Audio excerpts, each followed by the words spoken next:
This is 1680 The Crow, and you're listening to our feature presentation. And I'm feeling good. Feeling good is the best way I can put it. I'm a first-year student at BCIT. When in class, my teacher stated someone should try to interview Michael Bublé. Although it was probably a joke, I took it literally. I took a long shot and messaged him through Instagram, and somehow I got a reply. It showed that hard work and determination and just a bit of pure luck can pay off at any time. I feel like I owe a lot to being raised here in the Lower Mainland, and I'm a very proud Canadian. He is as kind and as humble as it gets. He tells the story of his hockey passions and how he channels that through the Lower Mainland. You are listening to For the Record on BCIT's The Crow, and this is my long-form interview with Canada's legendary artist and hockey lover, Michael Bublé. Fish in the sea, you know how I feel. Hi! Hi, Emma. Hi! Hi, how are you? We all good here? Yes, we are great. How are you? Good. Hi, Emma. Perfect. All right. Well, it's a pleasure to meet you, Mr. Bublé. I'm Emma. I'm a student journalist at BCIT. And I was just hoping to talk You to can call me you. Mike or Michael, Emma. You don't have to call me Mr. Michael, Bublé. okay, perfect. Thank you. I was kind of hoping to talk to you more about your hockey passions today. What hockey passions? I know. So I will just let you know, obviously this is going to be audio and video recorded, just Okay. for my instructors to look back on, as well as just be aired on our in-house radio for our year of N practicum. Sure, Emma. Perfect. So we'll just kind of hop right into it if you want to start. go So I for it. know you played hockey a little bit growing up. Yeah. How did growing up in Burnaby kind of shape your love for the game? Well, I think that growing up in Burnaby had a lot to do with it. As a BC kid, that was obviously a very proud Vancouver guy too. But my dad was a huge Canucks fan, and we came from a family where my grandfather was a lacrosse coach, and we were kind of really big into sports as Italian Canadians. We loved, we'd sort of really, as a family, really loved a lot of the sport, soccer and hockey, and but as a kid, I just remember my dad loving the Canucks. And when I was a little boy, maybe 7, 8 years old, I knew every number to every player. And my dad was really young then, and so he would go and hang out at the bar and with his buddies, and the Canucks would be there. And I remember he would come home with like coasters that they'd sign, and I had them taped all over my dressers. And it was just a very romantic thing. I loved the game. I remember those yellow, ugly uniforms that I thought were so beautiful. And it was just this big, huge, magic part of my life. And I think I still feel that same way about it. I still have that really romantic, nostalgic love. And every day of my life, I'm surrounded by hockey now, not just as an owner of the Giants, but as a fan. And I mean, just yesterday, Emma, you're talking about journalism and stuff. We lost John Garrett, Yes. one of my favorite guys in hockey. And I spent a lot of my day on the phone with Kevin Bieksa and John Shorthouse, the voice of the Canucks. Mm-hmm. All of these guys were all pretty close, and nothing. It's just a very tight-knit family. And so there's not a day that goes by where hockey is not somehow a big part of the foundation of my life. Yeah, I mean, amazing. And you mentioned the Canucks, growing up with them. What kind of keeps you passionate through the season, especially with ones maybe not as good like this one we just had? Yeah, I think as a Canucks fan, we've gotten used to disappointment. I feel like I may be a little luckier and maybe unluckier than most, because of the position I'm in with my life and the friendships I've made. I probably know too much, and at sometimes that's a good thing for me, and sometimes it's not. I'm really close with the owner of the team and the management of the team and players on the team. And so the truth is, I mean, this is wonderful for your interview because Mhm. it's something that I can tell you. It's how important media is. And the fact is, most of what I read or see, whether it's journalists that are writing or tweeting, or it's a TikTok or Facebook or an Instagram reel, um, almost all of it isn't true. Almost all of it is, I would say, I don't want to say clickbaity, but your job is to get attention for the thing Mhm. you're writing, and that's to have a great headline, and a lot of it is truly speculation. But with a lack of responsibility that we see because of the wild west of the internet, um, it doesn't have to be true Mhm. anymore. Your Yeah. source, your source can be they. No, Uh, I know. and so I read, like, I know what's happening. I know who's been offered the trade. I know the relationships within the room. So many times I'll read, this guy, that, and they're moving this guy out, and this guy's getting fired. And I go, oh my God, that journalist that everyone reads that tweet of, he truly just took a big bag of caca and threw it against the wall and hoped something would stick. And that's the crazy part for me as a fan of the team. And I know that as Canuck fans, we are so on the edge of boiling. We've been Mhm. struggling and suffering for a long time. So it doesn't take much for a writer to go, oh yeah, yeah, there was dissension here, or there's a problem here, or this guy has a mental issue.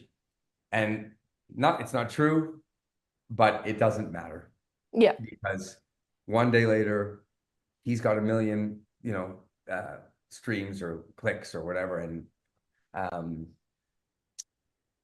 and it's amazing. And so sometimes people in my life have to do the same thing, where I have friends, not just on the Canucks, I have friends on different NHL teams. Sometimes I have friends on NFL teams or NBA teams, and I'll say to them, "Hey, don't look at it. And if your friends call you and ask you about it, then they're not your friends." So I Yeah. have to do it for myself too. And that's great. I mean, I know you mentioned Giants briefly. Mhm. I know you're part owner, so kind of what were some of your reasons behind wanting to invest in them and being a part of that team? Well, that's a great question. I think a big part of it was loving my community so much. I feel like I owe a lot to being raised here in the Lower Mainland, and I'm a very proud Canadian. And so for me, the biggest reason for becoming a part owner of the team was having a conversation with the majority owner, Ron Toigo. And of course, I was naive and I said, well, it's about winning and we're going to win. And he said to me the very first day, we want to win. Winning is always important. He said, but what's more important than that is to be a foundational part of creating great citizens. These are young kids, Mike. They're 14 and 15 when they first come, and they're in the bantam drafts and that. And, by the time they come here, they're just still kids. They're 16 years old, 15, 16, 17. Mhm. And he said, and we have a really great chance to help them get a great education, to help them become better men, better parts of society. And he said, and you'll see that while very few get to the NHL, very few have that dream come true, the real fulfillment for you as an owner will come from the organic growth of the game, the grassroots movements throughout the community. Like for us, for me, as much as I love the hockey, I'm more excited to start initiatives where I can get kids in schools to read books and get tickets for that, or to go to retirement homes and get buses to bring, some of these beautiful old timers back and forth to games. That is what it's about. I'm never going to make a ton of dough. It was never about money. It just isn't, not in junior hockey. Um, but I can tell you that I have watched some of the greatest moments in the sport I love, and I've got to look at them and watch Milan Lucic lift the Stanley Cup. or watch Bowen Byram lift the cup, or watch Evander Kane, or I can keep going, Brendan Gallagher. I mean, I can do Festerling. I can keep going down the list of these incredible, iconic NHLers that I was part of that story. Like, I'm their friend. Like, I got to be part of them and get to know their parents, and now they're beautiful guys. And by the way, every time we have like an event or we're celebrating the history of the Giants, those guys come back so fast, because Ron was there for them, and it really is a family. As a matter of fact, the other day, I was trying to get a young, really wonderful goaltender to come and join our team or see if he was interested. And part of the selling point was sitting with his mom and dad and getting to tell him, like, hey, listen, we're a family, and I think we share the same values that you do. And we want to help your son get to the NHL, but we also want to help your son get a great education. We also want to make your son feel like he's a happy kid who's having fun in his life and is growing and feels safe and feels confident. And the fact that we can say that is the reason that I am a part owner of a minor league hockey team. Yeah, that's amazing. I mean, it's a great organization. I've heard great things, so that's awesome to hear. And then kind of go more the fun side of things. What song of yours would you best say captures playoff hockey now that we're kind of right in the midst of it? There's a bunch. There's a bunch. There's ones I've written, like "It's a Beautiful Day," that I think are they're pretty cool for that. I just coached the All-Star game for our league, for the WHL league. Yes, I was there. Every time my team scored, they played "Feeling Good," and I was like, oh, that's a really good, pump up song. I was Feels really really hoping they good. would do that. Yeah, and I don't know if you know, but in Major League Baseball, the greatest player, perhaps of all time ever, Shohei Ohtani is his name. He's Yes. now won 2 World Series, and this is the 3rd year. And every time he either pitches or walks up to bat, his lead up song is "Feeling Good." So I think mean, that it's an amazing way to capture it 100%. Yeah. And if you're a huge Canucks fan, obviously, Yeah. if they had asked you to sing the national anthem, if they were in a No. Stanley Cup final game 7, would you do it? No. No. No. Fair. I mean, No. fair enough. There's way better singers out there than me. Oh. And game 7, I was at the last game 7 Stanley Cup with Vancouver. And I don't think I was so terrified and nervous, and I don't think my brain would even work to do it. Anthems are really scary. I have massive respect for people that do the anthem, because it's the one song where people that don't know any songs and can't remember the words, and they know the words. And if you get nervous because you're up there and it's a scary moment, and then you make the mistake and you sing the wrong word, God forbid, and you don't sing, God, the words are different now, right? "O Canada, our home and native land, true patriot love and all." And you sing "In All Thy Sons' Command." Oh, did you hear that Bublé sang "In All Thy Sons," not "In All," or whatever the hell? You know what? All of a sudden, people that don't give a shit about it, they become the most patriotic, angry people ever. You're screwed. So it's like, yeah, maybe not. Maybe I don't need to do that. Yeah, I mean, I totally understand that.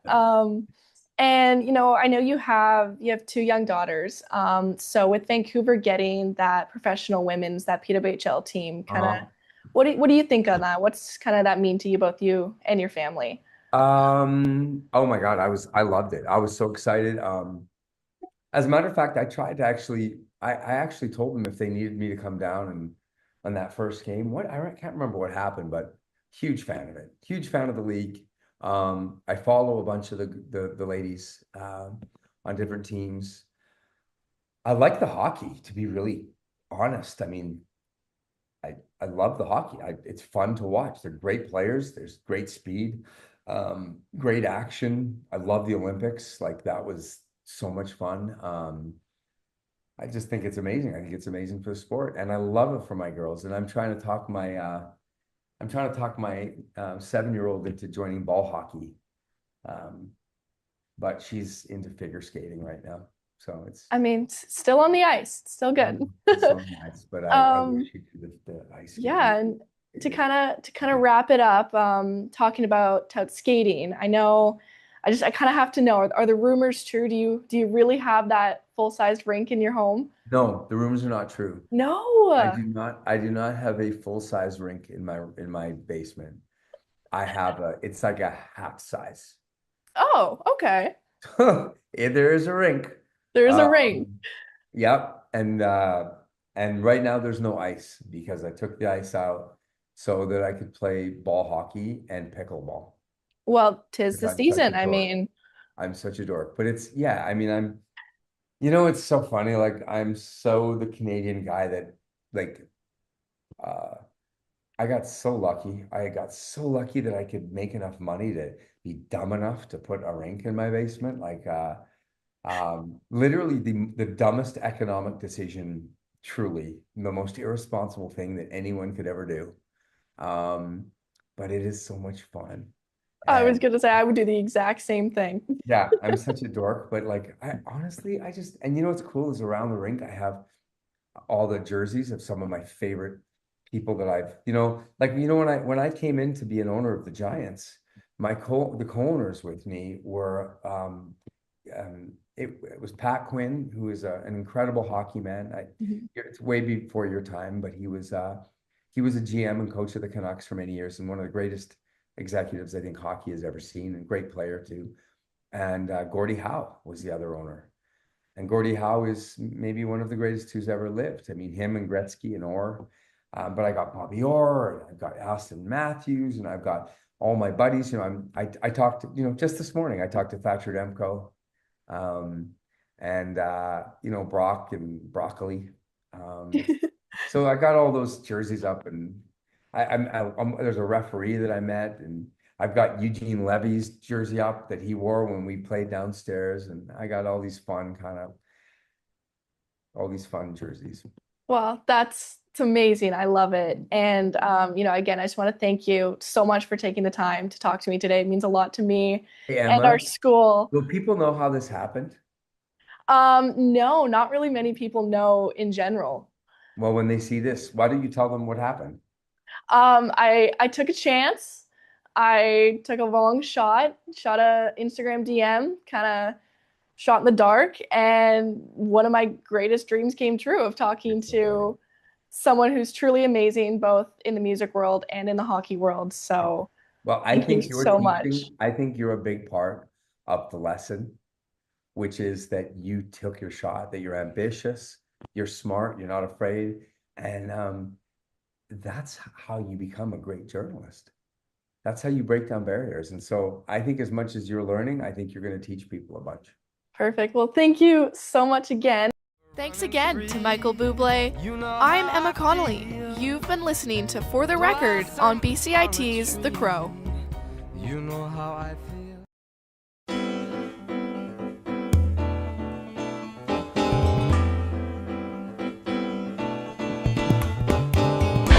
It's a route I've walked like hundreds of times, but I was like 10 minutes late getting here because I kept stopping and photographing Boulevard Gardens. And they're Boulevard Gardens that I've like most likely photographed before. You're listening to a tour of East Vancouver and St. Catherine Street, where gardens are recognized. In East Van, Boulevard Gardens are more than just plants along the sidewalk.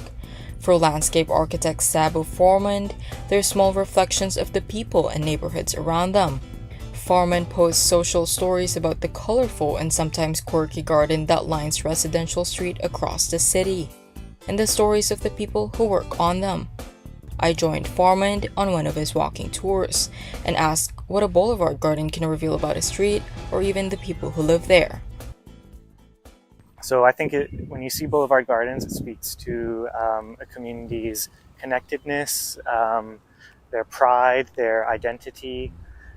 And then if you start looking at the specific Boulevard Gardens, you can often tell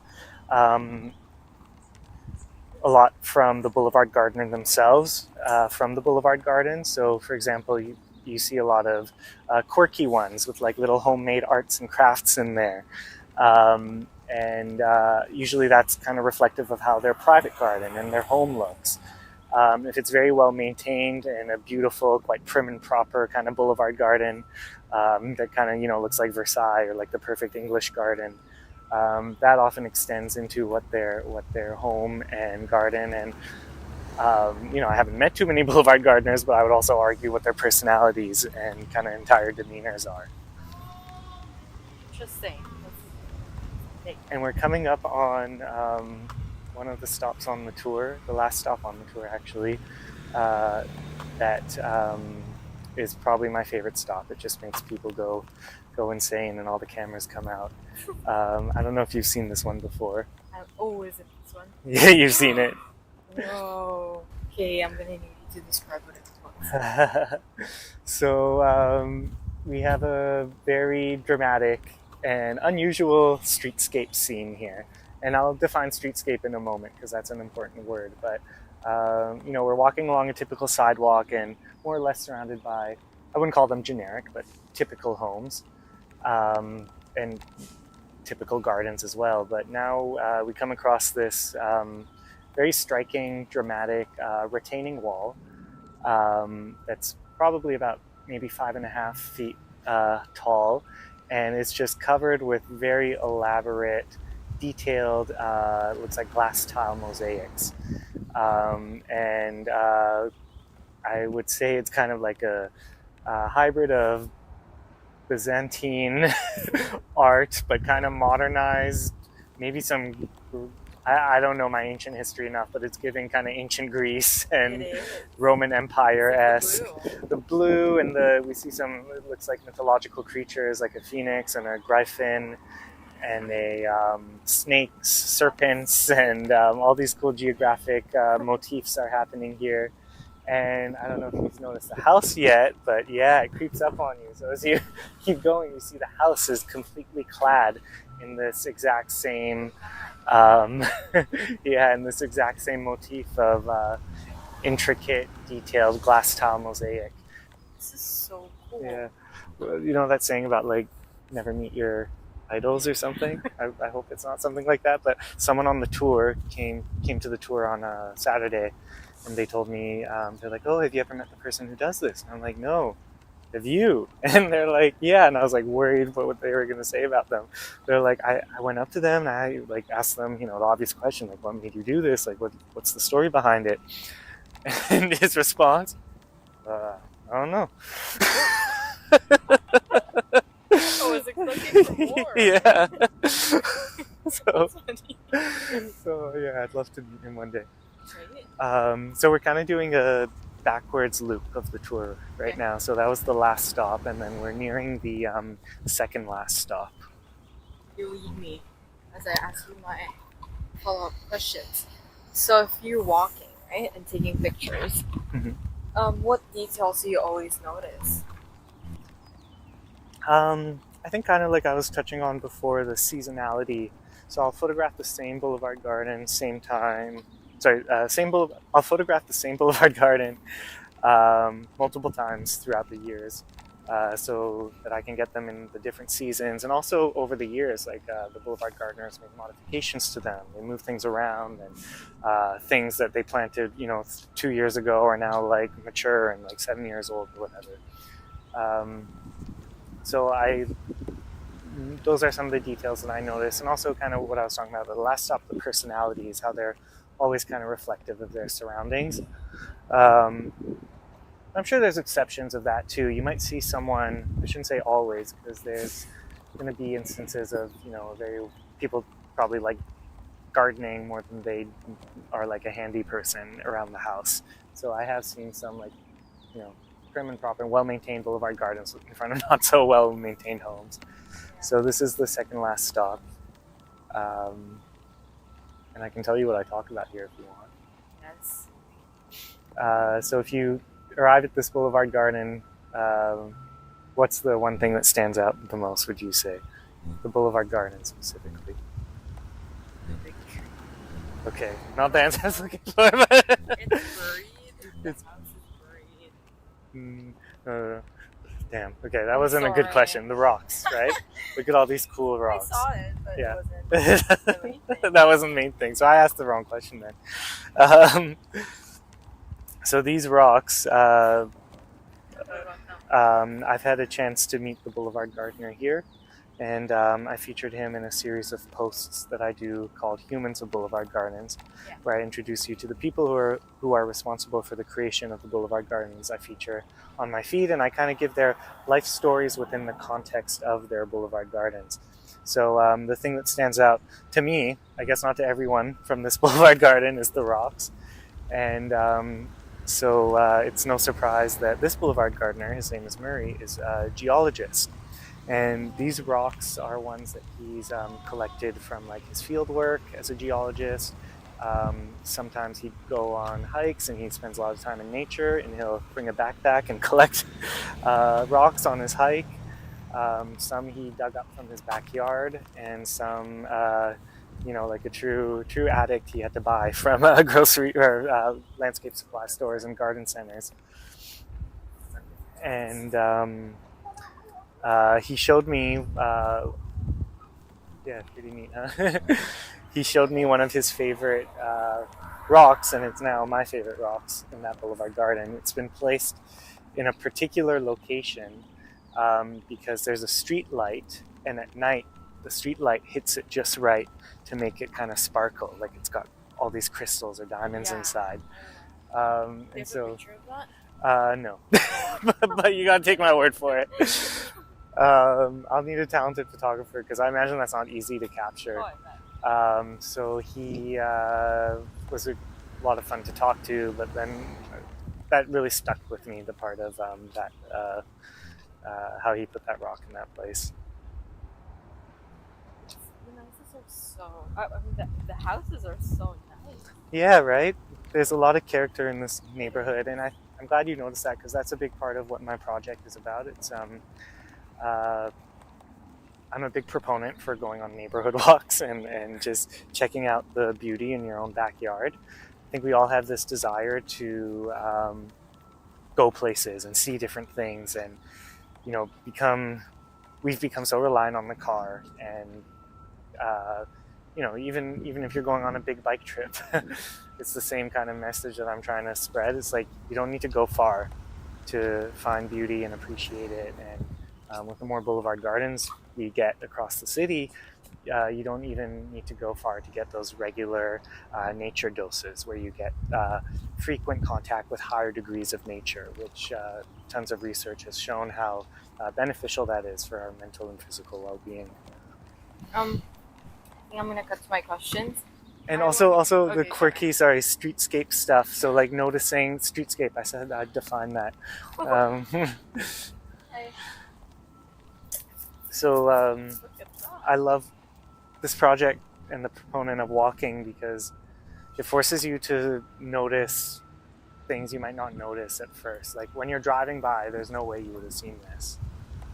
And this little figurine kind of animated scene they have here with little woodblock characters who look like they're chopping some wood. And it's just a really interesting and front yard presentation to the street with some unique old-fashioned wood wheels with tires on them that flank the entry gate, which is a beautiful kind of brick arch with some climbing vine growing over it. So getting to notice these streetscape scenes and streetscape moments. So streetscape is an important word in the world of kind of urban design and architecture, and in my project as well. So streetscape is basically all the elements you see on the street that together form a scene or a composition.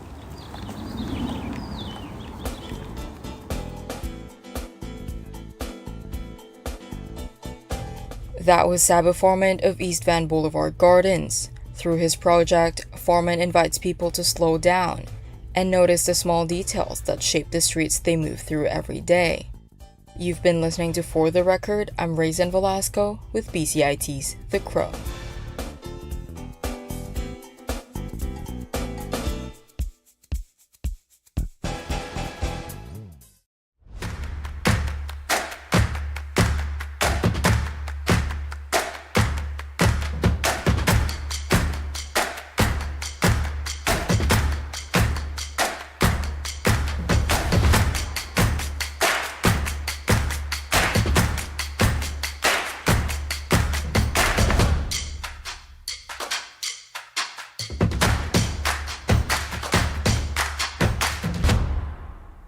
everything is changing to digital. Everything is online. People aren't just waiting for the 6 o'clock news anymore. People want their news right now. They want to be able to go onto their smartphone, onto the internet, and see the news that they want to see. Vancouver is growing at, a really rapid rate, the Lower Mainland even, and with the tools that we're given here, we're able to cover all of that. Welcome to BCIT Magazine. I'm Radhika Sikakane. In the program, they really leave it up to you. I mean, the help is there when you need it, figuring out how to use the programs like Premiere, Audition, and figuring out how to use the cameras. But it's up to you to sort of experiment and figure out what you can do when you go out in the field. They brought candles and flowers to remember the student who lost her life yesterday. Theresa May says the international community condemns Moscow. They really make sure that you know the basics and you are able to put out a quality product. I'm Brady Tretanero. And I'm Radhika Sikakane. Thank you for tuning in to BCIT